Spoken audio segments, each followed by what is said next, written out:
প্রিয় দর্শক, আপনারা দেখছেন সাকিব। এই সেই সাকিব, যে সাকিব বাংলাদেশের অন্যতম একজন সেরা মিডফিল্ডার। সে চমৎকার খেলে থাকে। সে এলিট একাডেমি, বাংলাদেশ ফুটবল একাডেমিতে সে ট্রেনিং নিয়েছে এবং বাংলাদেশের বিভিন্ন বয়সভিত্তিক খেলায় 15, অনূর্ধ্ব-15, অনূর্ধ্ব-17 সিলেট বিভাগের হয়ে সে খেলেছে। আমরা সাকিবকে দেখছি তার নিজের মতো করে বলকে কথা বলাতে পারে। সেক্ষেত্রে সাকিবকে দেখেন অনেকটা সময় সে বলকে ধারণ করতে পারে, নিজের মতো করে বলকে কথা বলতে পারে। এবং আমরা যতটুকু জানি সে সাকিব সে মধ্য মাঠে একটি প্রাণ সঞ্চার করে।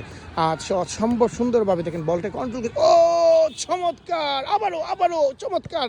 দেখেন কীভাবে তার খাত থেকে বলটি নামিয়ে নিজের মতো করে বলকে কথা বলাতে জানে। বল যেন তার কথা মতোই চলে। আমরা দেখতে পাচ্ছি সাকিবের অনেকটা সময় ধরে বলকে কন্ট্রোল করছে। দেখেন অনেকটা সময় ধরে বলটি তার পায়ে, তারপরে উরুতে এবং ঘাড়ে, এবং দেখেন বলটিকে অনেকটা সময় সে ধরে রেখেছে। এবং সেক্ষেত্রে আবারও মাথা থেকে অনেকগুলা মাথাতে টাচ আমরা দেখতে পাচ্ছি, অনেকগুলা টাচ ইতিমধ্যে 7, 8, 10টি। আবারও উড়তে, পায়ের উরুতে আমরা দেখতে পাচ্ছি সাকিবের সেই বল কন্ট্রোলিং অসাধারণ।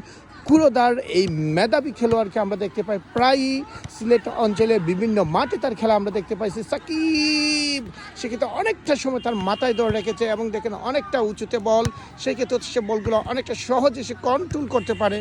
আমরা সাকিবকে দেখতে পাচ্ছি অনেকটা দূরে গিয়েও বলটাকে সে আপন মনে মাধুরী মিশিয়েছে, কন্ট্রোল করেছে। দেখেন অনেকটা সময় ধরে বল তার কথা চলছে এবং সে নিজের মতো করে বলকে ব্যবহার করতে জানে।